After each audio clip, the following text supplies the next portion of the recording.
Video भी सामने आई है, उसकी सच्चाई क्या है?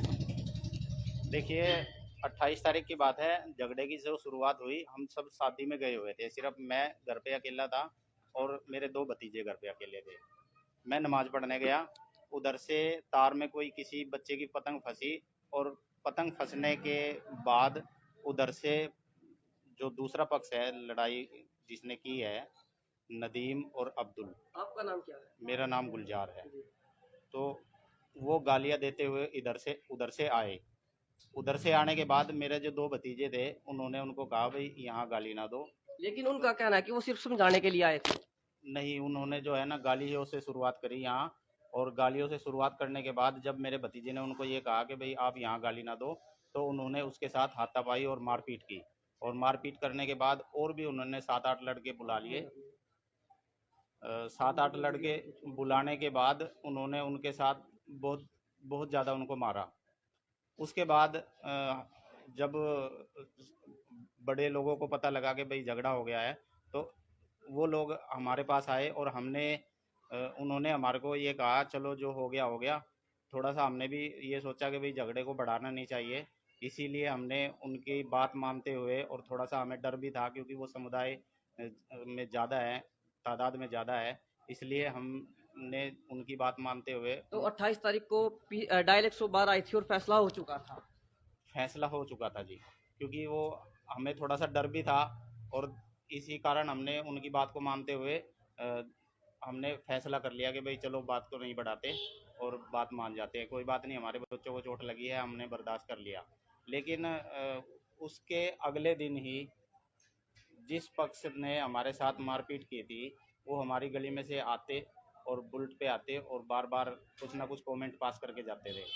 यहाँ किस घर के तरह के कमेंट है? कोई नीचा दिखाते थे कि हमने पिटाई की है, या फिर लड़कियों वगैरह पे, महिलाओं वगैरह पे कमेंट करते नहीं, थे? महिलाओं पे तो नहीं करते थे, लेकिन वो इस तरह के कमेंट करते थे कि भाई हमने इनको मारा और ये हमारे सामने बोल नहीं सकते, हमें नीचा दिखाने की कोशिश की। लेकिन उनको भी चोटें आई है, चोटें उन्होंने दिखाई और महिलाओं को भी चोटें आई हैं।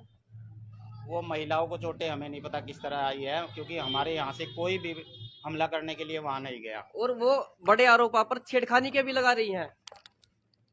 हमारे यहाँ से तो कोई गया ही नहीं, क्योंकि वो मामला शांत होने के बाद 2 दिन बाद जैसे वो हमारे साथ झगड़ा करते थे या हमें छेड़ के जाते थे, तो फिर एक शाम के टाइम, कल शाम की बात है, तकरीबन 7:30 बजे की, फिर 15-20 लोग इकट्ठे होके हमारे यहाँ आकर उन्होंने हमला बोल दिया। हमला बोलने के बाद हमने भी बचाव में थोड़ा सा जो है, ऊपर हमारे बच्चे थे, लड़कियां थी हमारी, हम सब छत पे चले गए।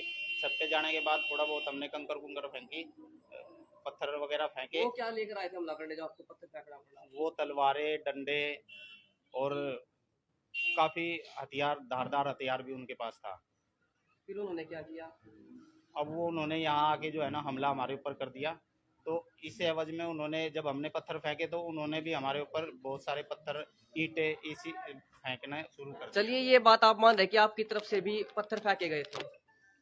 देखो, बचाव में आदमी क्या करेगा, बचाव में। उन्होंने वीडियो दिखाई जिनमें वीडियो वो है, शायद उन्होंने बनाई भी हो इस प्रकार की कि यहाँ से जो है ईंटें फेंकी जा रही है। रोड पर काफी ईंटें भी पड़ी हुई थी उस समय। नहीं, रोड पर तो ईंटें जो है, हमारे यहाँ तो ईंटें नहीं है, वो ईंटें तो आई है उधर गली की। तस्वीरें हैं जब गली में तो यहाँ से फेंकी हुई ईंटें पड़ी हुई थी। गली में ईंटें हुए, गली में तो किसी भी तरफ की पड़ सकती है, उधर की फेंकी जाए तो वो भी गली में ही पड़ेगी। नहीं, वीडियो में देखिए ये था कि ऊपर से ईंटें फेंकी गई हैं। ऊपर से देखो, मैं इस बात को मान रहा हूँ कि भाई ईंटें थोड़ा बहुत पथराव इधर से भी किया है, लेकिन उधर हम अपनी जान बचाने के लिए हमने ये काम किया है। नहीं तो वो हमें नहीं तो ये वो लोग हमें मार डालते। वो इतने तादाद में थे कि वो हमें मार डालते। चलिए, आपकी बात मैं मान लेता हूँ, लेकिन वहां से भी ये आरोप लगे हैं, बड़े आरोप, कि कोई एक तलवार लिए हुआ था, बाकी हाथों में डंडे लिए हुए थे। और घर के सामने की जो वीडियो है उनके, वहां पर दिख रहा था कि हमें नहीं पता वीडियो में कौन है वे, लेकिन मारपीट हुई है उनके घर के सामने की जो बात है। तो वहां पर कौन गया था मारपीट उसके करने? बारे में मेरे को नहीं पता वहाँ कौन गया है, कौन। हमारे में से तो कोई नहीं गया, क्योंकि हम तो अपने घर में दुबक के बैठे हुए हैं, क्योंकि हमें लगता है डर लड़ाई से। हम तादाद में भी थोड़े हैं, हमें तो डर लगता है। वो सब उधर के ही। महिलाओं के साथ भी मारपीट हुई है, उनको भी चोटों के निशान है। महिलाओं के साथ उन्होंने बदतमीजी की, चोटें भी मारी, और एक महिला हमारे घर में प्रेग्नेंट थी, उसको भी पेट में लात मारी गई, जो काफ़ी क्रिटिकल, मतलब काफ़ी सीरियस केस है। अभी भी वो हॉस्पिटल, सिविल हॉस्पिटल में एडमिट है। उसको छुट्टी भी नहीं मिली अभी तक, 2 दिन हो गए, कल शाम से अभी तक हॉस्पिटल में ही है और अभी भी वो हॉस्पिटल में ही एडमिट है। पुलिस में मामला दर्ज करवाया आपने? पुलिस में मामला दर्ज हमने किया हुआ है जी। कहाँ, कौन से थाने में करवाया? ये किला चौकी में।